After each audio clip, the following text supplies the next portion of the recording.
that boy. We good. We good? We live. We live. All right. Hello, everyone. So, I was about to say happy Sunday.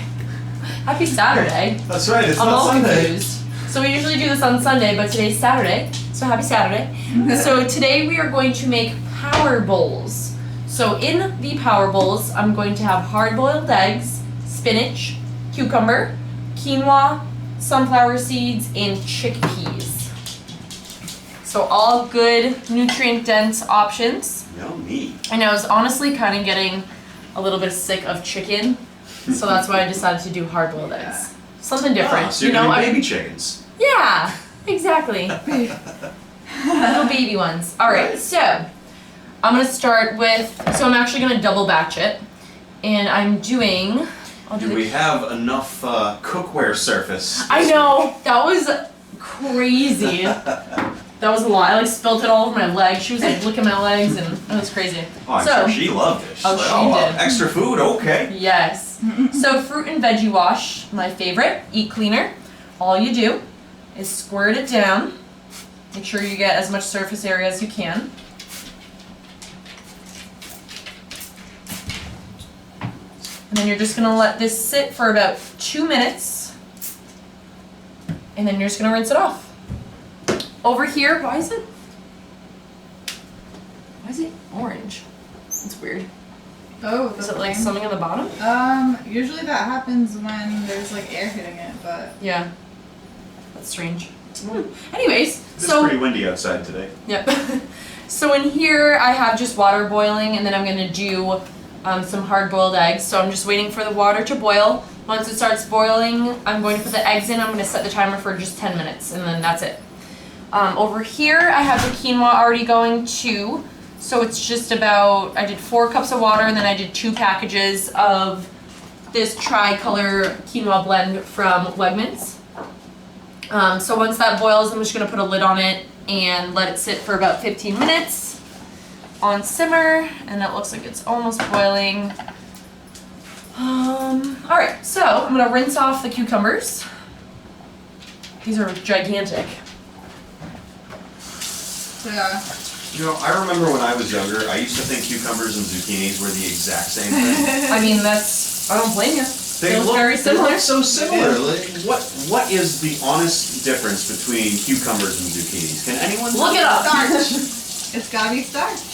All right. Because The structure. that is not, cucumbers are not a starchy vegetable. They're Yeah. mostly water, right? Yep. Yeah. And then, of course, zucchini and squash like that is a starchy. Mhm. So, carb. Okay. I like that. No, that's a good I've answer. never thought of that actually. I know. I feel like we bring up random. Like, what was the other one you said? The pea. The pea. Yeah. Oh, the asparagus. But like that you never think about. Yeah. All right. So this is boiling. I'm gonna put it on simmer and put a lid on it. Set a timer for 15 minutes. So I'm just following the directions on the quinoa box. They're probably different for each kind.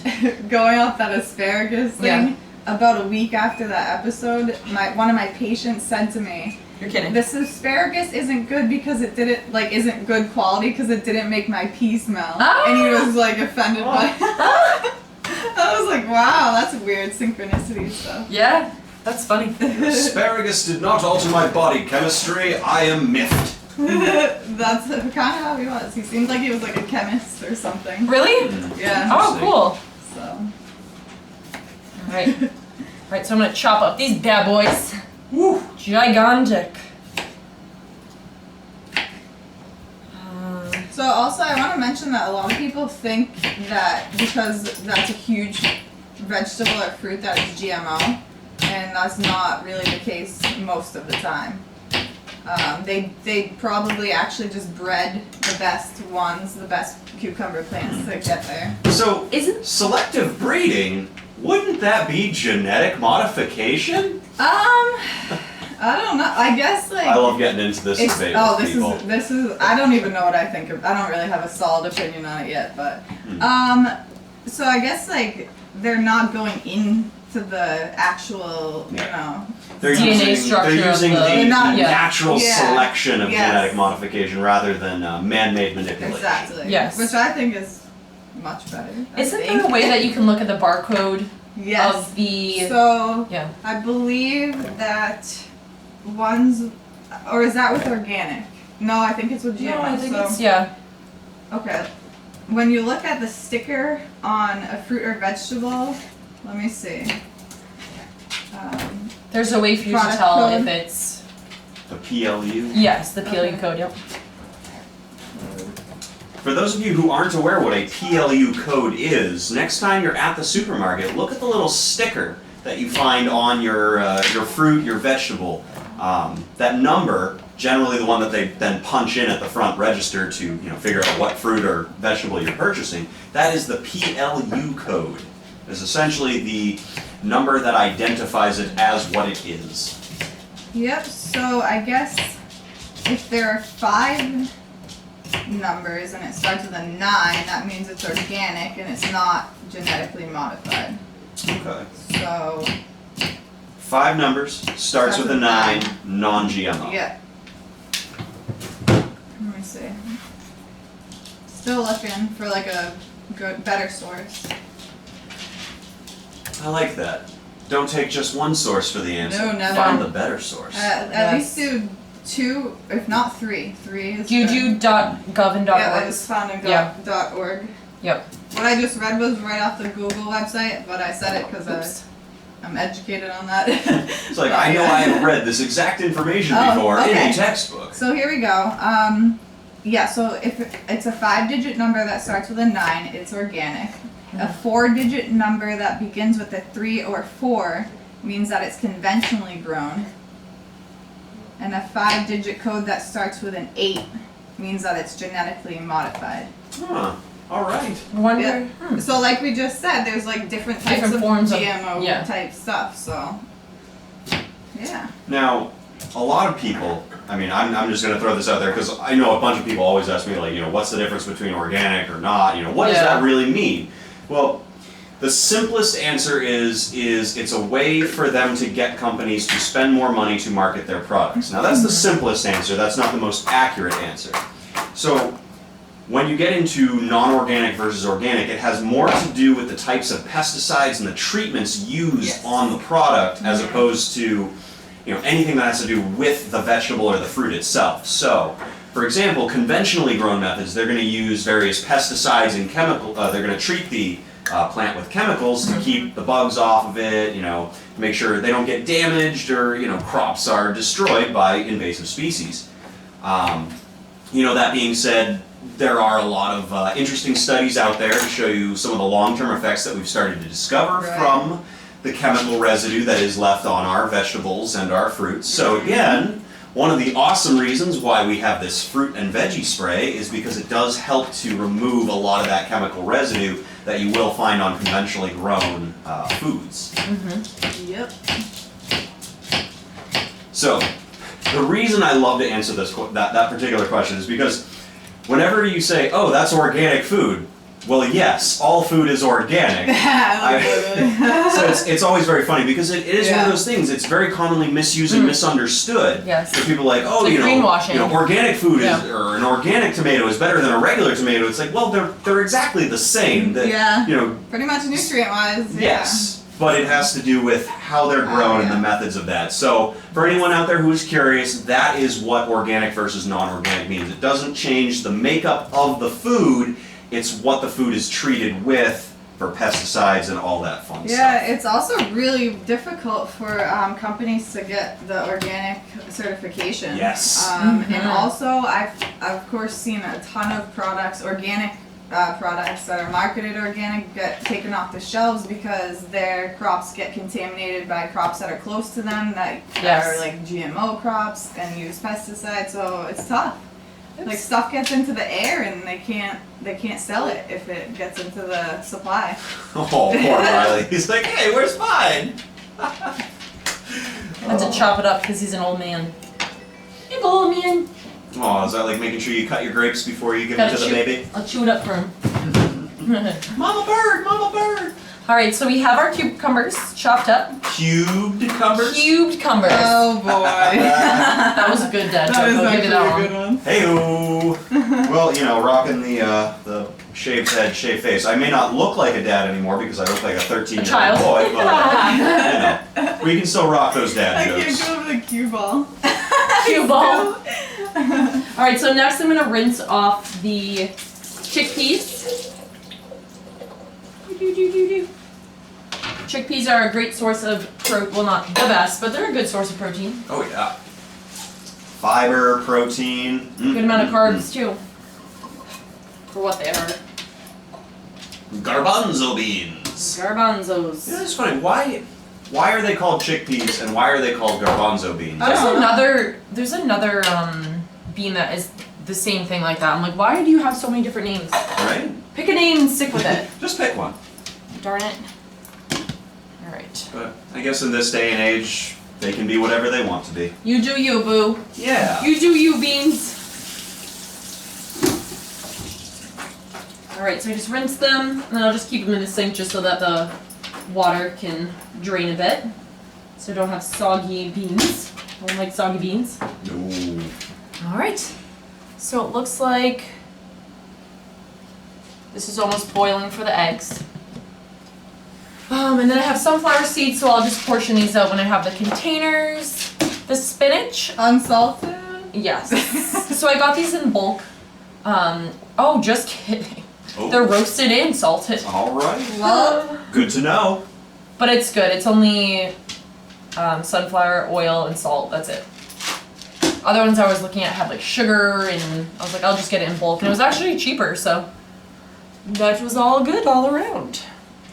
I definitely like to buy things in bulk when and where For sure, I can. I mean, unfortunately, not everything is. What's the word I'm looking for here? Advantageous to buy in bulk. Yes. But things you know that you'll use fairly regularly, or things that stay a while and don't get gross. Yes. So the trick with the eggs, boiling eggs, is to keep them out a little bit so that the temperature difference isn't too extreme so they don't crack. Also to place them in with a utensil that has holes in it. So ironically, you say that. I do the exact same thing to keep them from cracking, like Yeah. subtle temperature. But what I actually do is before I even start the burner in the water, I put the eggs in. So I used to Yes. do that, but then I found I didn't like how it cooked. Okay. Yeah, like I didn't like the texture. I I was didn't about to like. say, do you remember, was it more like rubbery? Yeah. Okay. Yeah. So I Which like. I like. So I that's the think thing I though want is my egg to be like. I used to do it that way, and then Taryn actually showed me this way, and I was like, really? Okay. But then I really like the way it comes out. But that way works there's as so well. many interesting little ways that Yeah. you can kind of, tweak how you cook your hard-boiled eggs, and you're absolutely right. It does. It changes texture. Yeah, makes a difference. Probably not flavor, but No, whatnot. yeah. One of my other favorite things is I immediately transfer them to ice water. Yes. Same here. Yep. And I find that helps to keep the center from getting too overcooked. Also 'Cause- helps it peeling. Yes. To peel, Oh my gosh. To peel the shell It is makes a it easier. nightmare Yeah. to peel a hard-boiled egg that you did not cook correctly. Actually, I know a client of mine, said to me once, like, I hate hard-boiled eggs. I'm like, well, what do you hate about them? Like, they're so easy. They're quick, easy. So good. No, they just take so long to peel. I'm like, wait. What? They take so long to peel. Like, oh, hold on. How are you cooking your eggs? Yeah. And then when they told me, I said, oh. So, if you are one of those people out there that don't like hard-boiled eggs because it feels like a lot of work, well, today's show is for you, or at least this Dun, dun, particular portion. All right, so I'll actually set a timer on this one.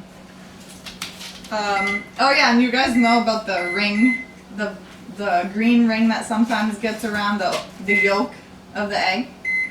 I've seen that Yeah, before. what is but I that? never I really- figured that you would know this, yeah. No, what So is what that? happens, I don't know, it's a particular reaction either. I don't know if it's temperature related or time related, but I forget, I did know.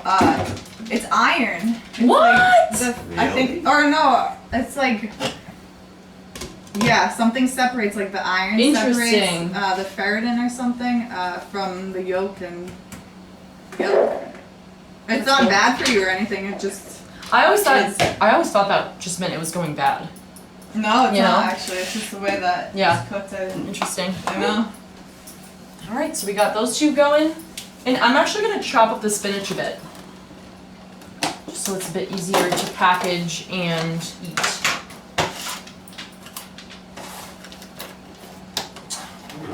You guys don't like spinach. My Huh? Mac is just not working right You're now. not gonna like this. I promise. I promise you won't like this. You won't like it either. Don't tell me what I don't like. You don't know me. Oh, we gave Odie a tomato stem the other day, and he had so much fun Playing with it and eating it and kind of eating it Sort of, and yeah. playing with it. Like couldn't Yeah. he Didn't know what decide to do if it was with a it. toy or if it was food. Oh, that's He just so kind of cute. kept going back and forth. He's like, it between the tastes two. kind of like food, but it's not really good. But it's fun to play with. Did you like it? No.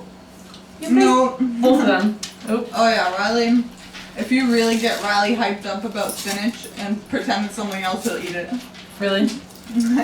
Yeah. Isn't that interesting Other though than that that- dogs won't eat these Greens. leafy greens? You wonder why kids don't eat them. How can you have any pudding if you won't eat your greens? Alright, that's not exactly how that line goes, but you get the idea. Oh god. Alright, so just chopping spinach. Ooh. Do you guys want to touch upon our topic today? Yeah. 'Cause I'm just I waiting think for we that can do to finish and Alright. that'll be So, almost done. what we want to talk with you guys about today, especially with Easter being tomorrow, Also Passover. also Passover. Yes, that is true. We're not being exclusive to one Exactly. faith or the other. There are holidays. So Multiple holidays. we're gonna look at it from more of the perspective of just surviving holiday meals, because generally speaking, events based around gathering the family together, things such as this, involve food. There are some holidays that do involve a lack of food, but this is specifically for the holidays that you may experience or encounter that are centered around food. We're talking about backyard barbecues on the 4th of July. We're talking about Easter tomorrow or Passover dinner, things of that nature. So if you know you've got a big meal coming up and one that's probably not going to fit your macronutrients, the strategies we're going to talk about today are going to help you survive those without completely derailing your progress for whatever it is you're trying to accomplish. Yes. So I guess I'll kick this off, because one of my favorite tips, and this is the one that I use myself and I always suggest to every single client, it's the first thing I tell them when they say, hey, I've got a big meal coming up, what do I do about this? So, resistance training. And not just resistance training, but heavy resistance training is what you want to go for. So when you do resistance training, and this is, moving weight, that's, your body weight does work as resistance too, but when we're talking heavy, we're talking about picking things up and putting them back down multiple times over, the course of your workout. So the idea here is, as you work out, as you perform this resistance training, you're going to deplete the glycogen that is being stored inside your muscles as energy. Now, once this glycogen is used, one of the first things your body does is it replenishes that glycogen. It starts to take any excess calories you're holding, any latent energy that you're holding that hasn't been, dispersed or put anywhere else in the body. It wants to use that energy to replenish your glycogen stores. So, knowing that there's a big meal coming up, get a real heavy resistance workout in at least 2 hours before that meal is supposed to happen. That way, when you get there, you can go into the meal, eat and enjoy it, and a good portion of the calories you consume are going to be used to essentially repair and replenish what you used up during your resistance workout. Yes. Now, I do have to preface this with a little bit of an asterisk, because it doesn't mean you have permission to eat like garbage. It doesn't mean you can completely overindulge in calories. What it means is, typically speaking, when we get to these meals, we do overeat a little bit. We do tend to have not a very good mix of macronutrients. So with that in mind, we already know that's going to happen. We're setting ourselves up to utilize more of what would be considered a cheat day.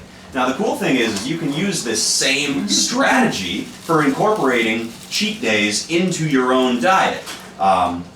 When you get to a more athletic hemisphere, we refer to them less as cheat days and more as what we call refeed days, but we'll get into that some other time down the road. So again, just to kind of recap on that, heavy resistance training prior to a big family meal is going to help you utilize more of those calories and store less of those calories as fat. So, if you've got a big meal planned for tomorrow, definitely get out there and get some work in before you start. Yes. So some of my tips, my personal tips are, one, make sure that you're drinking plenty of water. Because that sometimes, because when I get out of my routine, that's the first thing I usually slip up on. It's weird. I just forget to drink water. And I really didn't what? think of that until you mentioned that. But like every time it happens, I know. Exactly. Like today, my routine's out of whack. I'm actually pretty dehydrated right now. Same And now that here. you said that, I'm like, oh my gosh, I'm so thirsty. Same here. I don't have my water bottle with me. Exactly. I haven't really been sipping water today. So make sure that if you have a family event, take a water bottle with you so that you're prepared. Another thing is, I mean, my family, we do like, what are those called? What the heck are those called? When you have them, but appetizers. I'm like, what? Clearly I'm dehydrated, my goodness. So I try to make sure to have appetizers that have protein in it, and I like to stick with the fruit and veggies. Yeah. But if I see one I like, of course I'm going to eat it, if it's not the healthiest option. But those are the ones I try to stick with first. Let's see, something else I do, a lot of people I feel like don't eat breakfast, and they just wait to eat that huge meal, and then they're so stuffed. Yeah. So I make sure to have a good breakfast like I always do, and I think that's it. I mean, just eat the bad things in moderation. Yeah. Don't not eat them. Yeah. Just make sure that you don't overindulge, and that's it. So Enjoy your time. on that note of the overindulge, another good strategy that I've used myself, I've recommended to a couple clients, is if you have the option, choose a smaller plate. Yes. Serve yourself on that smaller plate, sit down, eat the food, talk, enjoy the company. Once the food's done, wait a little bit. Yes. Check to see if you're actually still hungry, or if you're just eating because everybody else is eating, or if you're just eating because you finished the food so quickly that you gotta get back up there and get your seconds. So always give yourself a little bit of downtime. And definitely make sure you chew your food. I mean, that's a big one all around, all the time, always. But in situations where you have the potential to break the calorie bank very easily, taking all those little tiny tips and tricks and utilizing them will help. Yes. Another thing too that I just thought of is the order of which you eat your food on your plate. I like to eat the veggies first, so I like to fill up on the nutrients first, and then I'll go for like the protein and then the carbs and stuff. Nice. Yeah. I like that. Yeah, and then speaking of like going up for seconds, you could try to like prepare your mind and commit to like just doing one plate of food and then maybe one plate of desserts or something like that. Like plan it out. Yeah, this year I'm definitely going to focus on hydration because, God, I get so bad. I always forget. You know what? I'm going to make that my goal tomorrow too, is to remember to drink water. It's so strange. It's crazy how when your routine is different. Oh yeah.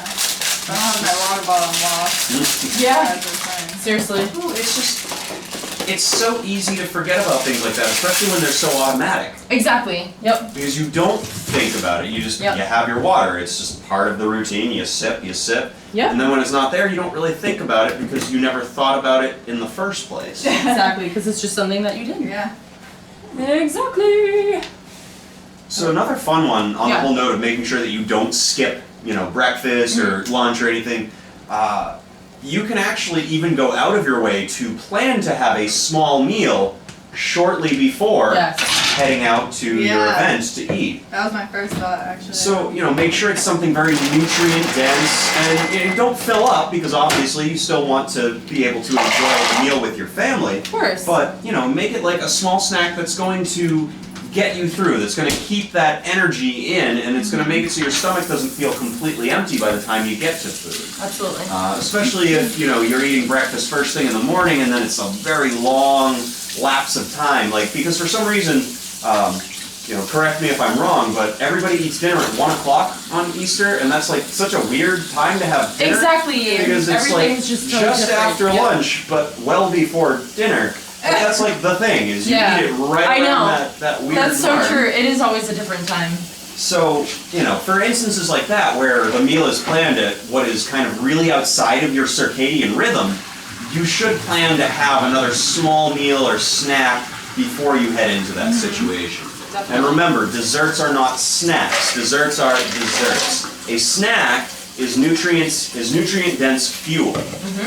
Actually, I think didn't we cover this in an episode already, where we talked about the difference between snacking and whatnot? I feel like we have, yeah. Okay. But yeah, just covering that again, saying it out loud, because I like to hear myself say that. Desserts are not snacks. Snacks are not desserts. Yeah. They are not the same thing. Booyah. Yes. So I'm just getting some ice water for the eggs. Ah, you're prepping that egg bath. Egg bath. Coda's eyes just watching me walk back and forth. She loves ice cubes. I'll give her one. Oh, there you go. There it is. From the heavens. From the heavens. Anybody And else she's out got- there, do their dogs love ice cubes? 'Cause my dog also freaking loves ice cubes. Really? Every time in the morning when Jamie gets up to make her iced coffee or whatnot, as soon as Odie hears the ice machine kind of starts crunching out ice, he runs right over. He's like, where is it? Where is it? So Where's my ice cute. cube? Yep. For some reason, chomping away.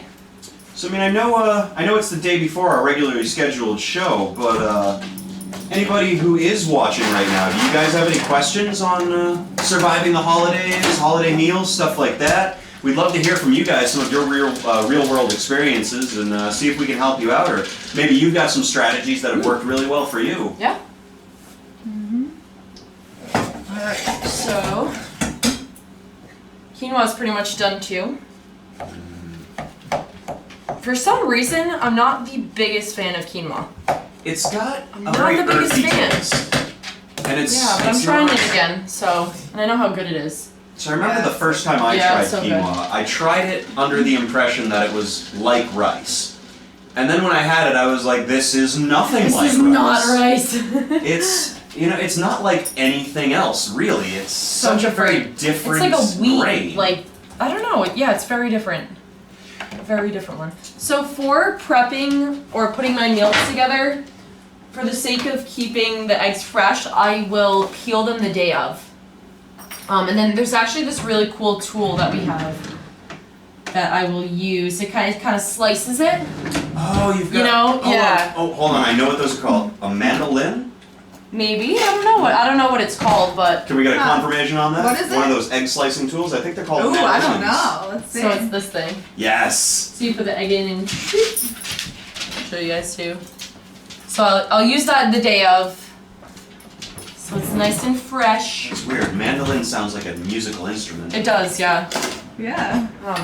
I'll also put some, you guys can do salad dressing, whichever ones you like. I'll probably just do some olive oil, and then I put vinegar in it too if you want to make your own olive or own Do you just dressing. do straight vinegar or like red wine vinegar, white wine vinegar, I think it's balsamic vinegar?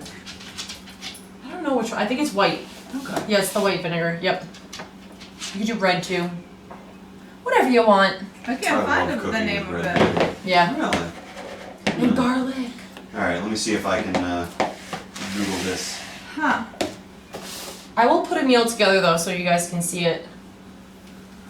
Let me grab my containers.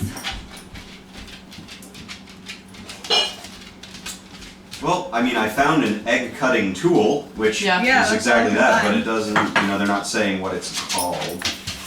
A mandolin sounds familiar though. I think it's an instrument. I really A mandolin? Yeah, actually might be. Yeah. I'm actually gonna, let's see. I'll go get all mine. Hold on. Oh, wait a minute. I think it is called a mandolin. Oh, it's a little bit different. How to use a mandolin slicer. Yes, Yep. it's All a right. slicer, Is it really? but it's like slightly different than the egg slicer, but you could use it. You could use the egg. You could do Huh. it. That's funny. That's cool. But it's definitely not spelled the same way as the instrument because it's mandolin but with an E at the end. So it's like mandoline. Ooh, fancy one. Because now I'm going to look up the instrument, because I know there is an instrument also called a mandolin. Yeah. Or maybe it's just a kitchen tool and there is no musical instrument called a mandolin. Nice. Alright, so I'm just portioning. No, there is also a mandolin I thought so. instrument. It's just without an E on the end. Huh. Okay. There we go. Now we solved something completely useless and everybody can get back on with their lives. So I'm just portioning out the meals right now. Spinach first. And then I'll do some cucumbers. So I'll kind of make like a little salad in one portion. And then the eggs and the quinoa.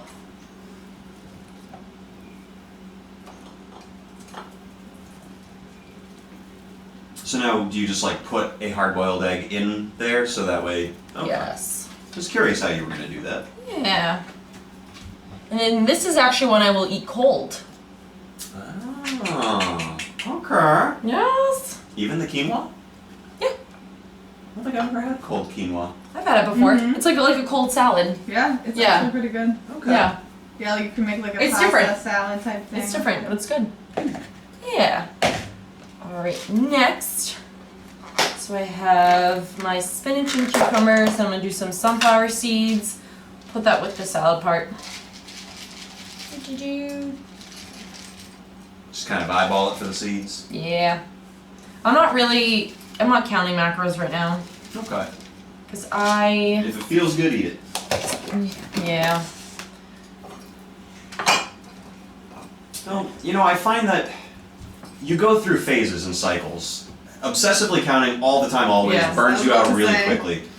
But, you know, not paying attention to that at all, you know, can cause you to not hit your goals very Right. easily. Exactly. So you've got to find a very good balance where, you know, for a couple weeks you'll track pretty obsessively just to get like Yes. a very good picture or idea. And then once you've got that good picture or idea, then you kind of ease back. You know, don't be so Yeah. rigid with yourself and start practicing eyeballing it. Because at the end of the day, you want to get better at this as an innate skill, not something that you've always got to bring out the calculator and the measuring cups for. Exactly, because because it that's just too much. it just feels like science at that point. And if you're cooking for somebody else, maybe, but for Yeah. yourself, you want it to be an enjoyable experience. Exactly. So I like to call that the difference between being a chef and being a cook. So periods of your time you need to chef, periods of your time you need to cook. True. The chef is going to be a lot more precise with measurements and, you know, counting everything up. The cook is just going to kind of wing it as they go, but they're very experienced with what they're making, so it isn't something that, you know, they necessarily need to worry too much about. I like to use this same analogy and methodology with my approach to training as well. You know, sometimes you need to be very rigid in your tracking and your structure, Yeah. and then sometimes you need to just work on things that feel right. Exactly. And that's, you know, the difference between chefing and cooking. Chefing is when you're very rigid and structured. Cooking is when you're very artistic and creative and exploring. Yes. And you can use that analogy to go to any discipline, really. You know, Uh-huh. things that require a hardened focus for some aspects of it, and then a little bit of a freedom of expression on another hand. Exactly. Oops. Who's gonna get it? Yeah. Oh boy. Wow, I've never seen an old man move that fast. You bet. Old man Riley. But When there's food involved. Then I also have little pitas. Oh, pita. Whole wheat pitas that I will have on the side too, just for more carbs. I definitely got some good nutrients in here. Good amount. So that's it. Then I'll just put the eggs in the day of. that's an interesting one. Yeah. I wanted to do something different. I like it. I Yeah. mean, it is a very It's very different. nutrient-dense packed meal. Exactly. Pretty That was my goal. Hence Right. Powerbowl. Yep. Well, I hope you guys enjoyed the crap out of that, because boy, does it smell good. Yeah, that's it. And I'm also glad that you are eating the quinoa, even though you're not. I a know. fan. Well, yeah. I mean, I know how great it is for you, so Yeah. I'm just gonna give it You just another have to try. get through a week of it, right? Exactly. And then if you Exactly. still hate it by the end of the week, you At know, least I tried. don't use it until the next time you try it. Exactly. I know I was So too much jasmine rice. That's a really good point, though, especially with taste buds and how Yeah. they change. all about the Yes. You should, every once in a while, try things that are good for you that you didn't like once upon a time, because you may surprise yourself. For the longest time, I would not let a tomato get within 10 feet of me, let alone eat a tomato.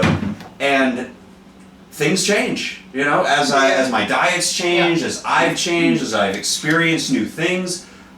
I ate a tomato not too long ago. You're kidding me. And enjoyed it. I enjoyed it. Woo! I know. So He's a changed man. Going off of that, I think it also has to do with like wanting to, like, I'm sure you've wanted to like tomatoes because they're good for you, kind of. But I was talking to one of my friends and she like blew my mind. She was like, "Do you like spicy food?" And I said, "No." She like basically trained herself to like spicy food, and I was like, "Wow, that's Mind is like a powerful thing. I just never really thought of that. You know, you can do it over time." So No, that is if you true. want It's to. acclimation, things like that. Yeah. So there is actually a scientific reason why that occurs. You know, we can't necessarily explain why the taste buds can drastically change so quickly, but we can explain why cravings can seem to shift and change as your diet changes. And we're starting to link this directly to the bacteria that grows inside your gut. So, if you did not know this, you will now.